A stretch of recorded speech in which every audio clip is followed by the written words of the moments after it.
Bonjour à tous, chers co-créateurs, qui que vous soyez, chef de projet, médecin, soignant, cadre sup, avocat, ingénieur qui partez sur cette démarche et qui souhaitait progresser sur la conduite de changement. Je vous présente là un outil qui est hyper important et très simple dans son utilisation et surtout qui est hyper précieux pour vous en tant que leader d'une démarche de travail ou d'un projet. C'est ce que j'appelle moi l'atelier perception. Donc, je vais vous présenter le PowerPoint associé à la présentation de cet outil. Pardon, voilà. Donc, en fait, ce PowerPoint, de toute façon, je vais le joindre dans la présentation sur le lien ou Zoom, ou pardon, YouTube ou sur mon blog. En fait, c'est le premier outil pour mesurer les écarts entre l'intention que vous donnez à votre projet et la perception des autres vis-à-vis de celui-ci. Alors, cet atelier perception, sa finalité, c'est vraiment de mesurer les écarts entre l'intention que vous donnez sur votre projet, son objectif, mais aussi la façon dont votre projet est reçu par les autres. Et là, ce qui est passionnant, c'est que il y a toujours un écart majeur entre la façon dont vous voyez le sujet et la façon dont les autres le perçoivent.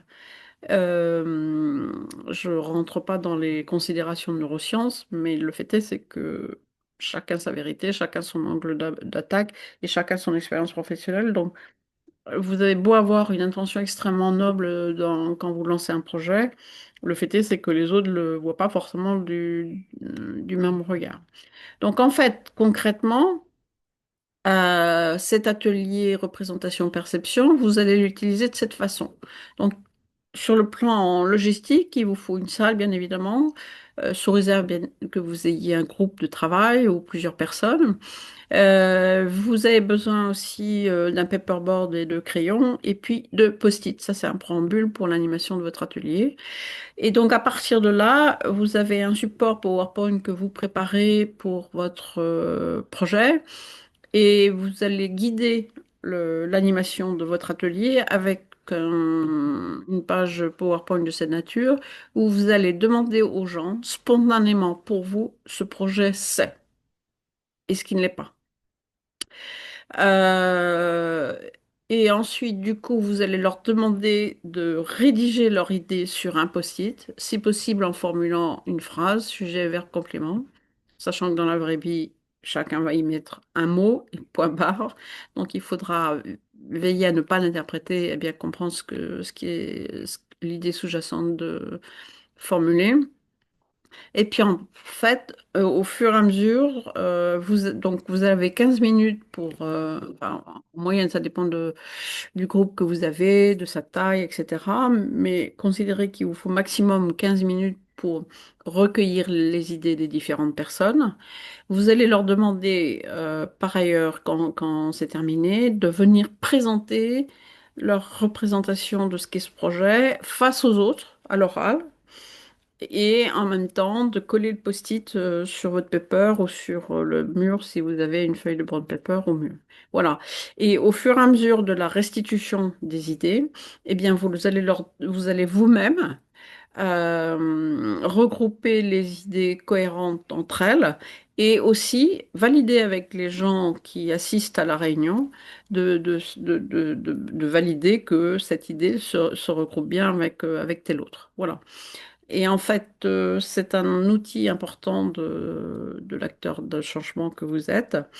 Et du coup, entre le moment où vous recueillez les idées, la restitution et la synthèse, tabler sur 45 minutes, ça peut aller bien plus vite si le groupe la taille du groupe est faible. Vous pouvez aussi utiliser cette logique-là en entretien individuel si vous avez des acteurs que vous souhaitez voir, plutôt que de les avoir en groupe, vous les voyez en face-to-face, c'est-à-dire vous avez l'opportunité de les rencontrer. Voilà, vous les amenez à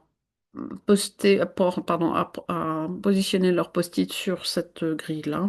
Et la synthèse, vous la faites aussi euh, sur ce tableau. Alors, dans ce qu'il n'est pas, vous pouvez laisser faire, vous pouvez laisser cette grille, ce qu'il est, ce qu'il n'est pas. Mais ce qui est important après, c'est d'enchaîner par votre présentation à vous sur le projet que vous voulez porter et piloter, l'intention de ce projet, c'est-à-dire les résultats que vous en attendez, le délai, le planning, etc. Les modalités de réalisation de ce projet avec ses phases et puis, à quel moment il va être éventuellement sollicité par vous pendant le projet. Voilà. Vous leur donnez de la lisibilité sur les prochaines étapes et vous leur donnez aussi, vous êtes transparent du coup sur ce que vous faites de ce compte rendu d'atelier. Sachez que cet atelier, il est hyper puissant pour vous aider à accompagner le changement.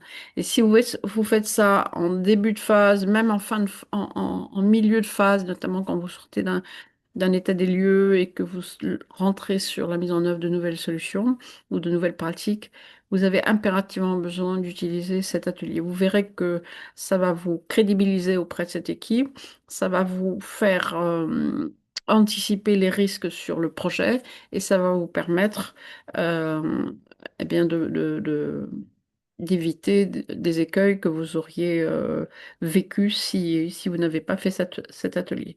Donc voilà, ce petit outil au démarrage, il est simple et le cas échéant, faites-moi un feedback sur l'utilisation que vous en avez fait. Je vous souhaite une belle après-midi ou une bonne journée ou une belle soirée en fonction du lieu où vous êtes et je vous dis à bientôt.